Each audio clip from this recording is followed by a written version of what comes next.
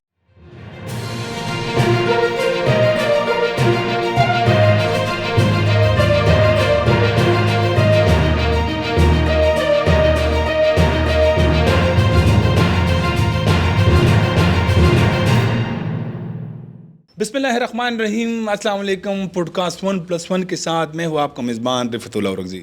ناظرین، آج کی پوڈ کاسٹ میں ہمارے مہمان ہیں قاضی ایاز الدین صاحب. قاضی ایاز الدین صاحب جمعیت علماء اسلام سے تعلق رکھتے ہیں. یہاں خیبر پختونخوا میں جو جمعیت کا شعبہ تعلقات عامہ ہے اس کی کوارڈینیٹر ہیں. اس کے علاوہ یہ صوبائی مجلس عامہ کی بھی رکن ہیں. قاضی ایاز الدین صاحب نے ایم اے جرنلزم کیا. پھر ابتدا انہوں نے یعنی اپنے کیریئر کو صحافت میں اس نے ٹرائی کی، یعنی قسمت آزمائی کی. لیکن پھر یہ جو ہے نا بعد میں سیاست میں آئے. یہ زمانے طالب علمی میں بھی یہ جمعیت علماء اسلام کا جو اسٹوڈنٹ ونگ ہے JTI، وہاں سے بھی اس نے جو ہے نا بڑی سیاست کی. تو آج ہم قاضی صاحب کے ساتھ جو جمعیت اسلام کی سیاست ہے خیبر پختونخوا میں جو حالات ہے اس پہ تفصیل سے گفتگو کریں گے. قاضی صاحب، آپ کو پوڈ کاسٹ میں خوش آمدید کہتے ہیں. تھینکس، جزاک اللہ. اچھا قاضی صاحب، آپ نے اپنا جو کیریئر ہے وہ صحافی کی حیثیت شروع کیا، پھر آپ سیاست میں چلے گئے، تو کیا صحافت میں مزہ نہیں آیا؟ تھینکس، جزاک اللہ آپ کی طرف سے مجھے بلانا. بنیادی بات یہ تھی کہ چونکہ میں تو پولیٹیکل بیک گراؤنڈ سے تعلق رکھتا تھا. میرا فیملی جمعیت کے ساتھ تھا 1970 سے. اچھا. تو ہمارا گیٹ اپ اور گرومنگ پولیٹیکل فیملی میں ہوا. پھر یونیورسٹی کے لیول پہ ہم نے اسٹوڈنٹس پالیٹکس کی، صوبائی عہدوں پہ رہے. تو جب ماس کمیونیکیشن اور جرنلزم میں نے ماسٹر کیا تو میں چلا گیا جرنلزم میں، اور میں نے اسٹارٹ لی ڈان اخبار سے. اچھا. اور اس وقت جرنلزم بہت زیادہ لمیٹڈ تھی، صرف اخبارات کے حد تک تھی. اور دوسرا یہ ہے کہ جو ہمارا کیڈر تھا، آئی تھنک کہ یہ دوسرا یا تیسرا کیڈر تھا جو پشاور یونیورسٹی سے فارغ ہوئے تھے. تو ہم جرنلزم میں گئے. جرنلزم میں ہمارا ایک بہت اچھا ٹیم تھا. وہاں پہ بھی الحمدللہ ہم نے ڈیلیور کیا، ایک کلچر بنایا. پھر بعد میں as a development professional development field میں گیا. اچھا. تو وہاں پہ 7-8 سال تک میں ادھر بھی رہا. ایفیڈ کے ساتھ کام کیا، گورنمنٹ کی جو ڈیولپمنٹ پروجیکٹس ہے اس میں بھی میں نے کام کیا. پھر واپس جمعیت میں آئے کیونکہ جمعیت ہمارا اوڑھنا بچھونا تھا، اور چونکہ فیملی کی طرف سے بھی پریشر تھا کہ اپنی جو کنٹینیوٹی تھی ایز اے پولیٹیکل فیملی اس کو میں کنٹینیو کروں. اچھا. تو سیاست تو اس کے لیے تو پاکستان میں بہت پیسے چاہیے، اور مجھے جہاں تک پتہ ہے آپ کا تو جو ہے نا ایسا بیک گراؤنڈ نہیں ہے. آپ تو مطلب ہماری طرح جو ہے نا بالکل مڈل کلاس سے تعلق رکھتے ہیں. تو سیاست پیسے کے بغیر تو نہیں ہو سکتی ہے. دیکھو رفعت صاحب، نظریاتی جماعتوں میں اب بھی اسپیس ہے، اور اگر ایک آدمی کے پاس ایک پولیٹیکل بیک گراؤنڈ ہو، آئیڈیالوجی ہو، ان کا ایک کیریئر ہو، تو وہ کنٹینیو کر سکتا ہے. کیونکہ اس سے بھی انکار نہیں کیا جا سکتا کہ پولیٹکس میں پیسے کی انوالومنٹ بڑھ چکی ہے. الیکٹیبل کی اصطلاح انٹروڈیوس ہوئی ہے، اور پاپولر پولیٹکس کی جو اپروچ تھی وہ تھوڑی سی کمزور ہو چکی ہے. لیکن ہم نظریاتی لوگ ہیں، ہمارا ایک بیک گراؤنڈ ہے، اور الحمدللہ ہم خوش بھی ہے، ڈیولپر کر رہے ہیں، اور ہماری جو قیادت ہے وہ بھی ہم جیسے لوگوں کو پسند کرتے ہیں. کیونکہ جمعیت میں ابھی تک نظریاتی ایک کنٹینیوٹی بھی ہے، اور نظریات کے ساتھ اس کی وابستگی بھی ہے. اور آپ دیکھتے ہیں کہ ہماری پولیٹکس میں اب بھی جو پول تھا کولڈ وار کے دوران، جو دو ایکسٹریم پول تھے لیفٹسٹ اور رائٹسٹ کا، تو جمعیت نے اس وقت بھی اعتدال کی سیاست کی تھی، ایشوز پہ پالیٹکس کی تھی، نظریات پہ. الحمدللہ اب بھی وہ اسپیس ہے، اور آپ دیکھ رہے ہیں کہ لوگ جمعیت میں اب بھی آ رہے ہیں. اس میں مختلف قسم کے لوگ بھی ہیں، نظریاتی بھی ہے، الیکٹیبل بھی ہے. ہر ایک کے لیے جمعیت نے جگہ دی ہے، اور کوشش کر رہی ہے کہ اس کو ایڈجسٹ کرے. اچھا، آپ نے کہا کہ نظریاتی جماعت، پھر آپ نے کہا کہ نظریاتی لوگ، تو اب نظریاتی لوگ تو ہیں، وہ تو میں کہہ سکتا ہوں، لیکن یہ جو آپ کہہ رہے ہیں کہ نظریاتی جماعت، یہ تو میرے لیے انکشاف ہے. آپ اب بھی یہ کہتے ہیں کہ پاکستان کے اندر کوئی سیاسی جماعتوں میں نظریہ اب بھی موجود ہے؟ میں آپ کو تھوڑا سا بیک میں جاتا ہوں. ابھی جو ورلڈ لیول پر پالیٹکس ہے تو اس میں اگر آپ دیکھتے ہیں گلف کی جو پالیٹکس ہے، افغانستان کی جو پالیٹکس ہے، یا اس ملک میں جو پالیٹکس ہے، تو جمعیت نے ڈیلیور کیا ہے گلف کے حوالے سے لوگوں کی آواز بن کر. جو انٹرنیشنل اسٹیبلشمنٹ ہے یا جو سامراجی قوتیں ہیں ان کے خلاف آواز بلند کیا ہے، اور میں کہتا ہوں کہ لوگوں کی ترجمانی کی ہے. دوسری بات یہ ہے کہ ہمارا ایک نیریٹیو ہے. وہ نیریٹیو یہ ہے کہ اس ملک کا جو سسٹم ہے یہ کمزور ہے، یہ ڈیلیور نہیں کر سکتا، لہٰذا چینج لانی چاہیے. اب چینج لانے کے لیے ہمارے پاس پولیٹیکل راستہ ہے کہ ہم لوگوں کے پاس جائیں، اس کو کہے کہ بھائی اس ملک کو سنوارنا ہے، اس ملک کے ساتھ ریسورسز ہے، اس ملک کو بنایا گیا ہے ایک کانسیپٹ کے حوالے سے، اس پہ آپ ہمارا ساتھ دیں. اب چونکہ ہم تو پولیٹیکل لوگ ہیں، میلیٹنٹ تو ہے نہیں، ہمارا میلیٹنٹ پالیٹکس پہ یقین نہیں ہے. ہم چاہتے ہیں کہ ہم پاپولر پالیٹکس کے ذریعے لوگوں کو اپنے بیانیے پر متفق کریں اور ڈیموکریسی کے ذریعے ہم اس ملک پہ چینج لائیں. اور الحمدللہ آپ کو پتہ ہے کہ پاکستان کی جو کانسٹیٹیوشن ہے اس میں بہت سی چیزیں ہم نے اپنے کمزور مینڈیٹ کے ساتھ اس میں کانسٹیٹیوشن کا حصہ بنایا ہے، اور رفتہ رفتہ وی آر گوئنگ ٹو انشاءاللہ deliver more things if the people will support us. ٹھیک. اچھا، جو پاکستان کے اندر مذہبی جماعتیں ہیں ان سب پہ یہ ایک الزام لگتا ہے کہ یہ مذہب کو سیاست کے لیے استعمال کر رہے ہیں. جمعیت علماء اسلام پہ بھی یہ الزام لگتا ہے کہ انہوں نے مذہب کا استعمال جو ہے نا سیاست کے لیے مذہب کا استعمال کیا ہے، کر رہے ہیں اور آئندہ بھی کریں گے. تو میرے خیال میں جب پاکستان بن گیا تو یہ تو اس وقت استعمال ہوا کہ پاکستان کو ہم بنائیں گے تو یہاں پر ہم اسلامی نظام نافذ کریں. اب اسلام جو ہے یہ ایک ویلفیئر نظام ہے، یہ کوئی ایروگینس نہیں ہے، یہ کوئی نیرو مائنڈڈ نظام نہیں ہے، یہ ایک ویلفیئر کا نظام ہے جو اللہ نے انسانوں کے لیے منتخب کیا ہے. اس میں ایکسٹریمزم بھی نہیں ہے، اور وہ دنیا کو امن کا پیغام دیتا ہے. اور جس طرح حضور صلی اللہ علیہ وسلم مبعوث ہوئے تو عرب سوسائٹی اور سارا جو معاشرہ تھا دنیا کے لیول پر وہ تنگ نظری کا شکار تھا. اسلام نے امن کا ایک پیغام دیا، لوگوں کو متفق کیا، متحد کیا، اور ایک ویلفیئر نظام دیا. اور آپ کو پتہ ہے کہ اب بھی ویسٹ کے بعض کنٹریز میں اسلام کی جو ویلفیئر سسٹم کے حصے، جس طرح کہ کینیڈا میں عمر لاز ہے، تو اسلام تو ایک انسانیت پہ یقین رکھنے والا نظام ہے، اس میں تنگ نظری نہیں ہے. ہاں اگر تنگ نظری ہے تو ہمارے اندر ہوگا.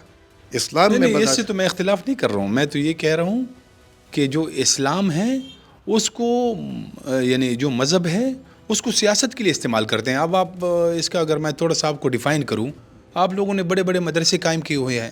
میرے خیال میں سب سے زیادہ مدرسے تو جمعیت علماء اسلام کے خیبر پختونخوا میں اور بھی شہروں میں ہیں.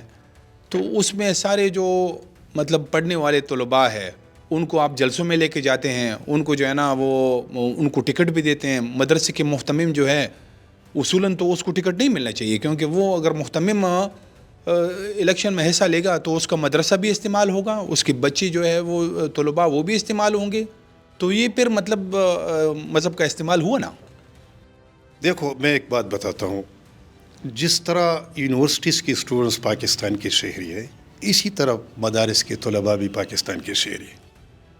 اگر اس ملک میں 90% یونیورسٹیز کے لوگ پولیٹکس میں انوالو ہے تو کیا یہ حق ہم پاکستان کی ان شہریوں کو نہیں دے سکتے جو مدارس میں پڑھتے ہیں؟ دوسری بات یہ ہے کہ اسلام ایز اے پولیٹیکل نظام یہ تو ہمارا پروگرام ہے، ہمارے پروگرام کا حصہ ہے. جس طرح کے لوگ پالیٹکس کر رہے ہیں کہ بھئی سیکولرزم اس ملک کی مسائل کا حل ہے، ہم کہتے ہیں کہ اسلام ایز اے پولیٹیکل سسٹم اس ملک کا حصہ حل ہے. تو اس میں کیا ایکسٹریمزم آ گئی؟ جب میرا پروگرام یہ ہے کہ میں اسلام کو ایک ویلفیئر نظام مانتا ہوں اور اس کو امپلیمنٹ اس لیے کر رہا ہوں کہ پاکستان کے مسائل حل ہو جائے، تو اس میں یہ ڈفرینسز کہاں سے آ گئی کہ یونیورسٹی کا اسٹوڈنٹ جو ہے وہ پالیٹک کرے گا اور مدارس کے طلباء نہیں کرے؟ مدارس کے طلباء بھی ایسے ہیں جس طرح ہمارے بچے ہیں جو یونیورسٹیز میں پڑھتے ہیں، شعور کے حوالے سے اس میں کافی پختگی ہے. تو اگر ہم اس کو بین کریں تو کیا یہ ظلم نہیں ہوگا کہ ہم نہیں، اس اچھا، ملک کے ایک کثیر طبقے ہو ہم پالیٹکس سے روک لیں؟ میرا مطلب اس سے یہ ہے کہ جمعیت علماء اسلام وہ جماعت ہے جو پاکستان بننے سے پہلے جو ہے نا وجود میں آئی، بالکل، یعنی بہت پرانی جماعت ہے، اور اس کے بعد سے جو ہے نا یہاں پہ بھی جب پاکستان آزاد ہوا تو جمعیت نے یہاں جمعیت علماء ہند جو تھا وہ یہاں کے پلیٹ فارم، پھر بعد میں یہ بنتے گئے 2 گروپس بن گئے، درخواستی گروپ، تو اس وقت سے یعنی تقریباً 80 سال ہو گئے ہیں اندازاً یہ جماعت قائم ہے۔ اور یہاں پہ اگر میں آپ سے پوچھوں کہ آپ لوگوں نے اتنے مرتبہ یہاں پختونخوا میں آپ لوگوں کی حکومت رہی تو کیا ہے آپ لوگوں نے مطلب ایسے کیا اقدامات کیے ہیں جس کو ہم یہ سمجھ لیں کہ یہ اسلام کی خدمت ہے، کیا ہے اس میں آپ بتائیں کچھ آپ؟ میری پہلی بات تو ہے جب 70 میں نیب اور جمعیت کی حکومت بنی تو یہ ایک چیلنج تھی کیونکہ علماء کا فرسٹ ٹائم پارلیمانی نظام کا حصہ بنے، تو یقین جانیے کہ مفتی محمود نے رحمۃ اللہ نے اتنا ڈیلیور کیا کہ سارے سیکولر جماعتیں جو ہے اس کی قائل ہو گئے۔ حالانکہ آپ کو پتہ ہے کہ NP اس وقت ایک سیکولر جماعت تھی، اور اس کے ساتھ کام کرنا، پھر جمعیت اور NP کے درمیان کام کرنا، ورکنگ ریلیشن شپ قائم کرنا ایک بہت بڑا چیلنج تھا، لیکن مفتی محمود رحمۃ اللہ علیہ اور میں اس میں NP کا بھی کنٹریبیوشن مان رہا ہوں کہ انہوں نے باہم تعامل کے ذریعے دونوں لیول پہ چینجز لائے، پولیٹیکل لیول پہ بھی اور لاز کے لیول پر بھی۔ آپ کو پتہ ہے کہ مفتی محمود صاحب اس وقت جب انہوں نے اقتدار سنبھالا تو ادھر حکومت پیپلز پارٹی کی تھی، لیکن کچھ ایسے قوانین انہوں نے ANP کو راضی کر کے انہوں نے قوانین بنائے، جس میں آپ کو پتہ ہے اردو کو سرکاری زبان کا درجہ دینا، شراب پہ پابندی، اتنی ٹالرنس آ گئی کہ میں آپ کو بتاتا ہوں رفعت صاحب کہ آپ مانیں گے نہیں، جتنی دوری حکومت 1 سال تھی کبھی بھی دفعہ 144 نہیں لگا، اتنی پولیٹیکل آزادی لوگوں کو دی۔ پھر آپ کو پتہ ہے MMA کا دور، MMA کے دور میں آپ کو یاد ہے کہ ہمارے اس صوبے میں لمیٹڈ یونیورسٹیز تھی، ایک پشاور یونیورسٹی تھا، ڈی خان میں تھا، الحمدللہ ANP نے MMA نے فار دا فرسٹ ٹائم اس صوبے کو یونیورسٹیز دی۔ آپ کو پتہ ہے کہ خواتین کی تعلیم کو انکریج کرنے کے لیے لڑکیوں کے لیے اسکالرشپ مقرر کیا۔ آپ کو پتہ ہے کہ اباؤ 60 کے لوگ جو تھے ان کے لیے وظیفہ مقرر کیا۔ یہ جو آپ پشاور میں یہ تو ہر کوئی کر سکتا ہے، یہ پشاور میں اسلام کے حوالے سے میں خاص بات دیکھ کر رہا رہے ہوں، ہیں، یہ تو ہر حکومت نے کیا ہے۔ میں آپ کو بتا رہا ہوں پشاور میں آپ دیکھ رہے ہیں کہ بہت بڑے بڑے ہاسپٹلز بن گئے، کڈنی سینٹر بن گیا، یہ جو ہارٹ کے حوالے سے ہاسپٹل، سارے صوبے کے ڈسٹرکٹ لیول کے ہاسپٹلز کو کیٹیگری A اور کیٹیگری B بنایا۔ پھر تعلیم کو مفت کیا، فار دا فرسٹ ٹائم کتاب کو مفت کر دیا، اور آپ کو پتہ ہے کہ اس کی وجہ سے اتنی انرولمنٹ آ گئی کہ بہت بڑا چینج آیا، کیونکہ لوگ اپنے بچوں کے لیے کتابیں نہیں خریدتے۔ اسلام کے حوالے سے چونکہ ہمارا تو یہ ایک فیڈرل یونٹ ہے ہمارا، MMA کی حکومت نے ایک علماء شریعت کونسل بنائی، اس شریعت کونسل میں بہت سے لاز جو تھے انہوں نے وہ کر کے بنائے، اور اس سے ایک پیکج بنایا، پھر KPK کی اسمبلی سے اس کو پاس کرایا۔ اب جب ادھر چلا گیا تو مشرف نے اس کو چیلنج کیا سپریم کورٹ میں، جب سپریم کورٹ نے اس کو نل انوائٹ کیا، حزبہ بل، تو اس میں MMA کی کیا MMA تو کوئی جہادی تنظیم نہیں ہے کہ وہ بائی فورس اس کو نافذ کرے۔ انہوں نے ایک ڈیموکریٹک پروسیس کے ذریعے پارلیمانی نظام کے اصولوں کے مطابق وہ پروسیس مکمل کیا، یہاں سے اس کو پاس کیا، صوبائی اسمبلی نے اس کو ریکمینڈ کیا، جب وہاں پر جنرل مشرف نے اس کو سپریم کورٹ میں لے گئے اور وہاں پہ سپریم کورٹ نے اس کو نل انوائٹ کیا، تو اس میں MMA کی کیا، پھر بھی بہت سی باتیں جو ہے وہ MMA نے کر لی۔ میں آپ کو کہتا ہوں کہ فار دا فرسٹ ٹائم صوبے میں معاشی خوشحالی تھی، اور یہ سب لوگ مان رہے ہیں۔ اچھا، میں MMA کی آپ نے بات کی اس پہ بھی میں بات کروں گا، لیکن اصل میں میرا جو ایک جس طرف میں آنا چاہ رہا ہوں وہ یہ ہے کہ پچھلے تقریباً 25-30 سالوں میں یہ ہمارے نوٹس بھی ہیں، کیونکہ اتنا ہی ٹائم ہمارا صحافت میں بھی ہو گیا، ہم نے دیکھا ہے کہ ملک کے اندر جو ہے وہ فرقہ واریت میں بہت زیادہ اضافہ ہوا ہے، اتنا زیادہ اضافہ کہ اب جو ہے نا کئی سارے گروپس مسلح تنظیمیں بن گئی، پھر شیعہ سنی کے فسادات، اور یعنی بہت سارے ایسے مسائل ہے کہ جس پہ اب اگر آپ اچھی بات بھی کرتے ہیں جو بالکل اسلام کے اصولوں کے مطابق ہوگا، آپ پہ فتوے لگتے ہیں. اب یعنی بہت سارے لوگ ہم نے دیکھے ان کو قتل کیا گیا. تو یہ اس میں جو جمعیت علماء اسلام ہے وہ میں مانتا ہوں کہ وہ یہ جو مسلح تحریکیں ہیں ان کی وہ بالکل حمایت نہیں کر رہے ہیں، بلکہ وہ تو انہوں نے کہا ہے کہ یہ جہاد کر رہے ہیں، یہ جہاد بھی نہیں ہے، غیر شرعی ہے، حرام ہے پاکستان کے اندر. لیکن اس دوران یعنی یہ جو آپ لوگوں کی جماعت تھی، کیونکہ یہ مذہبی جماعت ہے اور بڑی جو ہے نا دیوبندی مسلک سے بہت زیادہ اس کی انفلوئنس ہے، یہ بالکل خاموش رہی. یعنی ان چیزوں کے اوپر یہ اس طرح نہیں بولی ہے جس طرح ضرورت ہے. ابھی آپ لوگ بولنے لگے ہیں، لیکن جس وقت یہ بڑی کریٹیکل حالات تھے اس وقت آپ لوگوں کی جماعت بالکل خاموش رہی. آپ کو یاد ہے کہ جب متحدہ مجلس عمل بن گیا تو اس کی بھی ایک اصول یہ تھی کہ جو دینی طبقات ہے اس پہ لوگ اعتراضات کر رہے تھے کہ یہ آپس میں مختلف لوگ ہیں اور یہ اسلام کی بات کر رہے ہیں، لیکن ان کے اندر اختلافات ہیں. تو آپ کو پتہ ہے متحدہ مجلس عمل بن گئی، اس میں شیعہ حضرات بھی تھے، اس میں بریلی مکتب فکر کے لوگ بھی تھے، جماعت اسلامی بھی تھی، جمعیت علماء اسلام بھی تھی. پھر آپ کو یاد ہے کہ یہاں پر ایک مسئلہ پیدا ہوا افغانستان کے حوالے سے. تو جمعیت علماء اسلام نے پشاور میں ایک بہت بڑی کانفرنس بلائی. یہ جو اسٹیڈیم ہے فقیر آباد کے ساتھ، اس میں بہت بڑے بڑے شیوخ اور مفتی اعظم حضرات بلائے گئے اور انہوں نے متفقہ فتویٰ دیا کہ پاکستان ایک اسلامی ریاست ہے اور اس کی حفاظت ہم پہ فرض ہے. تو اس کے خلاف کوئی بھی مسلح جدوجہد جو ہے وہ ناجائز ہے. پھر جمعیت علماء نے ہمیشہ فرقہ واریت سے پاک سیاست کی. اور میں آپ کے ذریعے یہ بات قوم کو بتانا چاہتا ہوں کہ دیوبند کوئی فرقہ نہیں ہے، یہ تو ایک سیاسی تحریک تھی. انگریزوں کے خلاف جب شاہ اللہ رحمۃ اللہ علیہ کی تحریک چل رہی تھی تو پھر اس نے بعد میں جا کے ایک انسٹیٹیوشن قائم کی جس کا نام تھا دارالعلوم دیوبند. تو دیوبند کا جو سیاسی فکر تھا وہ مسلم تھا. باقی ریسرچ کے حوالے سے اس سے اختلاف کیا جا سکتا ہے، یہ تو علمی بحث ہے نا. تو یہ نہیں ہے کہ دیوبند سے جو اختلاف کرے گا وہ اس پہ ہم کفر کے فتوے لگائے، اس کے خلاف ہم لڑے. تو یہ کبھی بھی جمعیت علماء نے کبھی نہ اس کو سپورٹ کیا ہے. ہاں ہمارے کچھ لوگ اپنے مقاصد کے لیے ان لوگوں کو سپورٹ کر رہے ہیں، اس کو پروٹوکول بھی مل رہے ہیں. اچھا. تو یہ تو ہم تو اس کو سپورٹ نہیں کر رہے. ٹھیک ہے. اور اب بھی آپ کو پتہ ہے کہ چند دن پہلے اتحادی امت کانفرنس مولانا فضل الرحمان صاحب نے بلائی، اس میں بہت بڑے علماء کرام، تمام مکاتب فکر، اس میں مفتی منیب الرحمان، مفتی تقی عثمانی صاحب، سارے لوگ موجود تھے.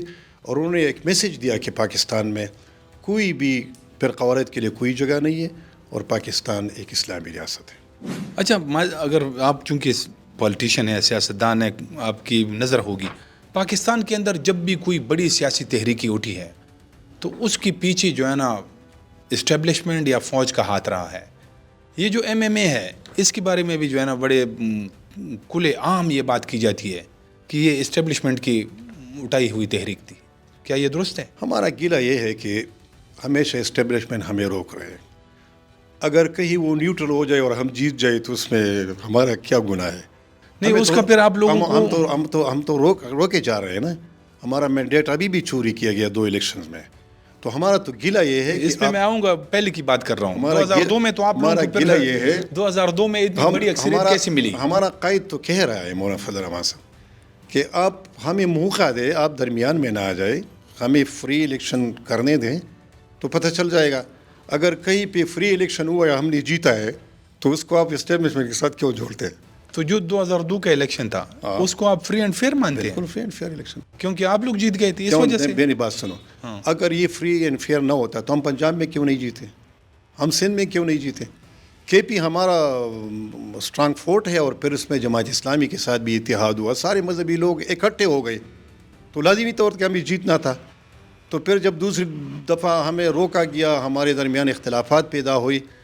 تو یہ تو دیکھو بات یہ ہے کہ اگر کبھی بھی فری الیکشن ہوگا تو جمعیت بلوچستان اور KP میں جیتے گا. نہیں تو یہ کیسے ہو سکتا ہے کہ 2002 میں ایک اتحاد جو MMA تھا اس نے یہاں پہ اتنی بڑی 2/3 میجورٹی کے لگ بھگ سیٹیں لے لی، لیکن پھر 2008 میں، پھر 2013 میں، پھر 2018 میں اور پھر 2024 میں اس جماعت کو جو ہے نا اس کے حساب سے تقریباً کوئی کتنا 70-80% کم سیٹیں ملتی ہے. پھر تو اگر آپ کو اتنی بڑی سیٹیں مل جاتی ہے تو آنے والے الیکشنوں میں بھی جو ہے نا یہ اس میں پھر اضافہ ہونا چاہیے، یا کم از کم اس کے لگ بھگ تو ملنے چاہیے، لیکن آپ لوگوں کے اتنے کم پھر مل رہے ہیں. یہ ایم کے دور میں یہ ہوا کہ ہم اکٹھے ہو گئے.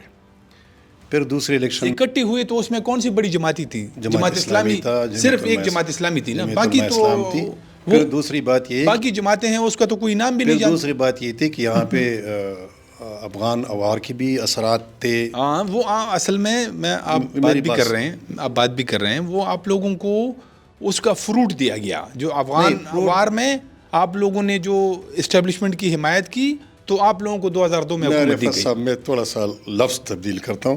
اچھا، ہمیں فروٹ دیا نہیں گیا، ہمیں فروٹ مل گیا، کیونکہ ہم لوگوں کی آواز بن گئی. اور جو امریکنز نے افغانستان میں ظلم کیا تو اس کی وجہ سے عوام میں ایک رد عمل بھی تھی. لیکن میں کہتا ہوں یہ رد عمل کی ووٹ نہیں تھی، یہ ہماری اتحاد کی برکت تھی، ورنہ ہم پنجاب میں کہ وہ ہار گئے. دوسری بات یہ اچھا اتحاد تو ابھی پھر بن گیا تھا نا ایم اے کا. پھر اس طرح ہوا کہ دوسری بار ہم مختلف ہو گئے. پھر بھی جمعیت نے 17 نشستیں جیت لی اور میرے خیال میں 18 نشستوں پہ ہم رنر آئے. پھر 2018 میں ہمارے ساتھ گیم کھیلا گیا، بالکل ہماری مینڈیٹ چوری کیا گیا. پھر کس نے چوری کیا؟ 2024 میں ہمارا مینڈیٹ چوری ہوا. آپ کا مینڈیٹ کس نے چوری کیا؟ یعنی جو چوری کرتے ہیں انہوں نے چوری کیا. وہ کون ہے؟ یہ سسٹم کی جو فلاز ہے اس وجہ سے اس طرح ہوتے رہتے ہیں. تو ہم کہتے ہیں کہ فری الیکشن ہونی چاہیے. اور میں آپ کو بتا دوں کہ اگر جمعیت کا راستہ نہ روکا جاتا تو آج اس ملک میں جو پولیٹیکل ڈیسٹیبلائزیشن ہے وہ نہ ہوتی. یہ جب آپ ایک مینڈیٹ کو روکتے ہیں نا تو اس کا نتیجہ یہ ہوتا ہے کہ پھر جو پولیٹیکل پارٹیز ہے وہ جب کمزور ہو جاتے ہیں تو اس کے مقابلے میں پھر ایسے لوگ آ جاتے ہیں جو پولیٹیکل کلچر کو پالوٹ کر دیتے ہیں. اچھا، تو یعنی آپ یہ بھی ایکسپیکٹ کرتے ہیں کہ پاکستان کے اندر کبھی فری اینڈ فیئر الیکشن بھی ہوگا؟ تو میں کہتا ہوں نا کہ یہ ضرورت ہے. اچھا، ہونا ہے یا نہیں ہونا ہے، لیکن پاکستان میں فری اینڈ فیئر الیکشن کی ضرورت ہے. اور اس ملک کی بقا یہ ہے کہ ڈیموکریسی یہاں پہ چلے اور سیاسی لوگوں کو فعال بنایا جائے، پارلیمنٹ کو اسٹرینتھن کیا جائے. اور یہ نہیں ہے کہ پاکستان صرف پولیٹیکل لوگ چلا سکتے ہیں.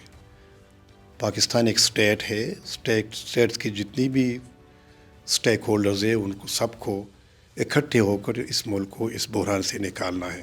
اچھا، اس کے لیے ہم یہ نہیں کہتے کہ ہم سارا بوجھ جو ہے اسٹیبلشمنٹ پہ ڈالیں یا سارا بوجھ جو ہے ہم پولیٹیکل پارٹیز پہ ڈالیں. ضروری یہ ہے کہ ہم اس ملک کو اگر اس پولیٹیکل گرداب اور اکنامک گرداب سے نکالنا چاہتے ہیں تو ہمیں مل جل کر اکٹھے ہو کے اس ملک کو بچانا ہے. اچھا، اس صوبے جو ہمارا اپنا صوبہ ہے اس پہ بات کرتے ہیں. پچھلے 3 الیکشنوں میں 2013 پھر 2018 اور پھر 2024 اس میں جس طرح مطلب پاکستان تحریک انصاف نے سیٹیں لی تو یہ تو سارے صوبے کی ساری سیاسی جماعتوں کی چھٹی کر دی گئی ہے، جس میں ANP بھی ہے، جمعیت علماء اسلام بھی ہے. یہ 2 بڑے اسٹیک ہولڈر تھے، آپ لوگوں کی تو چھٹی ہو گئی ہے. میں کہتا ہوں کہ جمعیت کی چھٹی تو نہیں ہوئی، جمعیت عوام میں ہے. اور آپ نے پچھلے 5 سال دیکھا کہ ہم نے بڑے بڑے ریلیز کیے، اپنی ایگزسٹنس دکھائی کہ جمعیت زندہ ہے، زندہ تھی، زندہ رہے گا. ہاں، اس کی مینڈیٹ پہ ڈھاکہ مت ڈالو. باقی آپ دیکھیں گے انشاءاللہ نیکسٹ الیکشن میں کہ جمعیت ڈیلیور کرے گا. اور میں کہتا ہوں کہ PTI کوئی مجھے سیاسی جماعت نہیں لگ رہی ہے. کیسے نہیں لگ رہی ہے؟ 3 الیکشن نہیں، میری بات سنو. ان کا جو کلچر ہے نا، اور انہوں نے جس طرح سوشل میڈیا کے ذریعے نوجوانوں کو، میں بھی کر سکتا ہوں. اگر میں غیر ذمہ دارانہ کام کروں تو اس کے نتائج کون بھگتیں گے؟ اس وقت پاکستان تحریک انصاف پورے پاکستان کی سب سے بڑی پاپولر جماعت ہے. ہاں، لیکن پاپولر بنایا گیا ہے. اب اچھا، جب کس نے بنایا؟ جس نے ماحول ان کو پرووائڈ کیا تھا. اس میں بہت سی قوتیں ہیں، باہر کی قوتیں بھی ہو سکتے ہیں، کیونکہ ان کا سوشل میڈیا ہے وہ باہر سے چلایا جا رہا ہے. تو میں کہتا ہوں نا کہ P T I fear election سے آ جائے تو ہمیں کوئی اعتراض نہیں ہے. ہمیں تو کوئی اعتراض نہیں پی ٹی آئی کے ساتھ، ہمارا کوئی دشمنی تو نہیں ہے، لیکن اس کی پالیٹکس سے ہمارا اعتراض ہے، ہمارا اختلاف. اچھا، جو آپ یہ کہہ رہے ہیں کہ آپ لوگوں کے مینڈیٹ پہ ڈاکہ ڈالا گیا، تو یہ کیوں ڈاکہ ڈالا گیا ہے؟ وجہ کیا ہے؟ تو وجہ تو بہرحال وہ لوگ بتا سکتے ہیں جنہوں نے یہ کام کیا ہے، لیکن یہ نہیں ہونا چاہیے. سیاسی جماعتوں کو موقع دینا چاہیے، اور سیاسی جماعتوں کا اختلاف بھی جو ہوتا ہے وہ اس کے پیچھے ریاست کی بقا ہوتی ہے. رائے کا اختلاف تو ہو سکتا ہے نا، اور مطلب کہ رائے کا اختلاف جو ہے وہ تو حسن ہے، وہ تو انسٹیٹیوشن کو اسٹرینتھن کرے گا نا. اچھا، تو میرا خیال ہے کہ جمعیت اس کے پی کے کا اور بلوچستان کا اسٹیک ہولڈر جماعت ہے. یہاں پر اس کے کافی گہری جڑیں ہیں. یہاں کی ایک ثقافت ہے، اسلامی ثقافت ہے، اور اس کی سپورٹ جو ہے جمعیت کے ساتھ ہے. اچھا، یہ ویسے کہا جاتا ہے کہ جب تک افغانستان میں امارت اسلامی یا افغان طالبان کی حکومت ہوگی تو پختونخوا میں جمعیت کو حکومت نہیں ملے گی. تو بہرحال اگر یہ کوئی مفروضہ ہے تو غلط ہے. اچھا، افغانستان ایک انٹیگرل آزاد ملک ہے، وہ ہماری کوئی باج گزار نہیں ہے. اس کی اپنی معاملات ہے، ان کی اپنی حکومت ہے. افغانستان کے لوگوں کا ان کے ساتھ اختلاف ہو سکتا ہے. نہ مجھے یہ حق ہے کہ میں اس کو ڈینائی کروں، نہ مجھے یہ حق ہے کہ میں اس کو کہوں کہ بس باقی سب غلط. ہاں، نظریاتی ایک رشتہ ہوتا ہے، یہ دنیا بھر کی اسلامی تحریکوں میں ہوتا ہے، لیکن میرے خیال میں جمعیت کا اس سے کوئی تعلق نہیں ہے. جمعیت خود ایک سیاسی جماعت ہے. نہیں، جمعیت تو افغان طالبان کی حمایت تو کرتی ہے نا.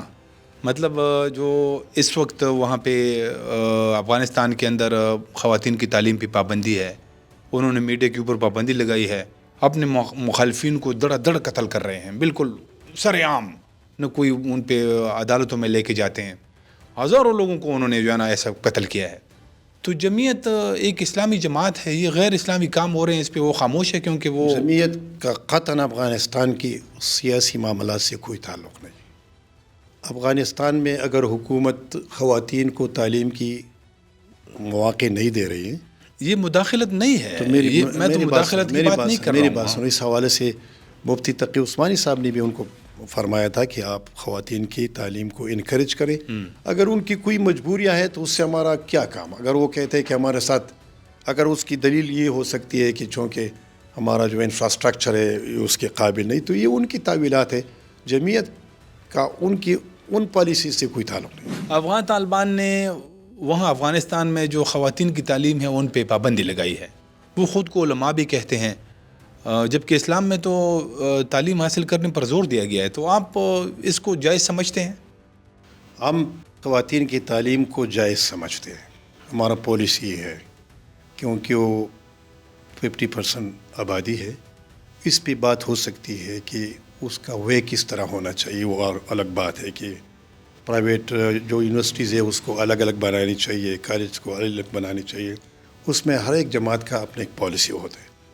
ہمارا پالیسی یہ ہے کہ ہم خواتین کی یونیورسٹیز کو انکریج کیا ہے. ہم نے خیبر گرلز کالج بنایا، میڈیکل کالج. لیکن پھر انہوں نے کیوں پابندی لگائی؟ یہ تو ان کا مسئلہ ہے. اب ان کی کوئی کیا مشکلات ہے، اس کا کوئی کیا نظر ہے. ٹھیک تو نہیں کر رہے ہیں نا، یہ تو غیر شرعی ہے نا. میں کہتا ہوں نا کہ جماعت کا اس حوالے سے کلیئر پالیسی ہے کہ ہم خواتین کو اس ملک کی 50% آبادی مانتے ہیں.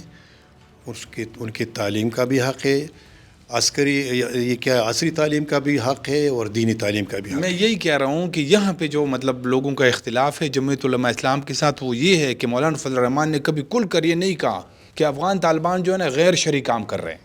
مولانا فضل الرحمان صاحب نے کھل کر کہا ہے کہ جو چیز میں پاکستان میں پاکستانیوں کے لیے جائز سمجھتا ہوں، میں ایسی چیز کو کسی اور ملک میں کسی کے لیے کیوں ناجائز سمجھوں. اچھا، اگر میں اس ملک میں تشدد کی پالیٹکس کے خلاف ہوں تو میں کسی اور ملک میں تشدد کی پالیٹکس کو کیوں سپورٹ. ہاں، اخلاقی طور پر ایک اسٹیٹ دوسری اسٹیٹ کو سپورٹ کر سکتا، لیکن جہاں تک ان کی انڈیپینڈنس ہے، اس کی آٹونومی ہے، یہ ان کا مسئلہ ہے. نہ وہ تو ہے. ان کا اگر کوئی مشکل ہے خواتین کی تعلیم کے حوالے سے تو وہ دنیا کو قائل کرے. وہ مشکلات دور کریں. لیکن بعیثیت جمعیت علماء اسلام ہمارا وہاں پہ کوئی سے نہیں ہے کہ ہم ان کو کہیں کہ خواہ مخواہ خواتین کی تعلیم. ان کا مسئلہ اس طرح دیکھیں آپ، جب اگر مولانا فضل الرحمان صاحب وہاں ان کی دعوت پہ جاتے ہیں، ملاقاتیں ہوتی ہیں، تو پھر یہ ایسا آپ نہ کہیں کہ یہ ان کا مسئلہ ہے، پھر یہ کنیکٹڈ ہے. اچھا، یہ مولانا صاحب یہ کہتے ہیں کہ الیکشن سے پہلے وہ امارت اسلامی کی دعوت پہ افغانستان گئے، وہاں پہ ملاقاتیں کی، واپس آئے تو وہ یہ کہتے ہیں کہ جب الیکشن ہوا تو ان کو ہرایا گیا. تو یہ کیا وجہ تھی؟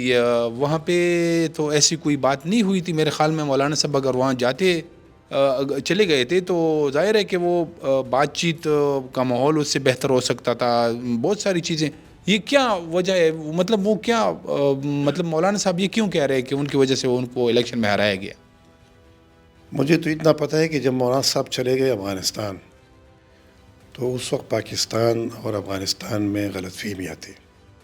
اچھا. تو مولانا صاحب اپنی کیپیسٹی پہ ادھر گئے تھے. مولانا صاحب ایک بڑے سیاسی لیڈر ہے، ایک بہت بڑا عالمی دین ہے. وہاں پہ ان کی جو مذاکرات ہوئی ان لوگوں کے ساتھ وہ کافی حوصلہ افزا تھی، اور یوں سمجھے کہ جو کنفلکٹس تھے وہ حل ہو سکتے تھے. پھر مولانا صاحب ادھر آئے، انہوں نے یہاں کی جو مقتدر قوتیں ہیں ان کو بھی بتایا کہ یہ مسئلے حل ہو سکتے ہیں. اس پہ وہاں پہ ایک ایگریمنٹ ہے. بدقسمتی سے وہ مسائل حل نہ ہو سکے. آج جو افغانستان کی جو صورتحال ہے، پاکستان اور افغانستان کا، تو یہ مسئلے حل طلب ہے. اور افغانستان ہمارا ایک برادر ملک ہے، اس میں جس کی بھی حکومت ہو وہ ہمارا برادر ملک ہے. تو مولانا صاحب خود کہہ رہے ہیں کہ اگر اس وقت میری بات کو توجہ دی جاتی تو شاید یہ اختلافات اتنے نہ ہوتے. تو اس کے بعد ہم الیکشن ہار گئے. میں تو یہ نہیں کہہ سکتا ہوں کہ کس وجہ سے ہارے، لیکن اگر وہ پروسیس کنٹینیو ہوتا تو شاید آج ہم اس سے بہتر جگہ پر ہوتے.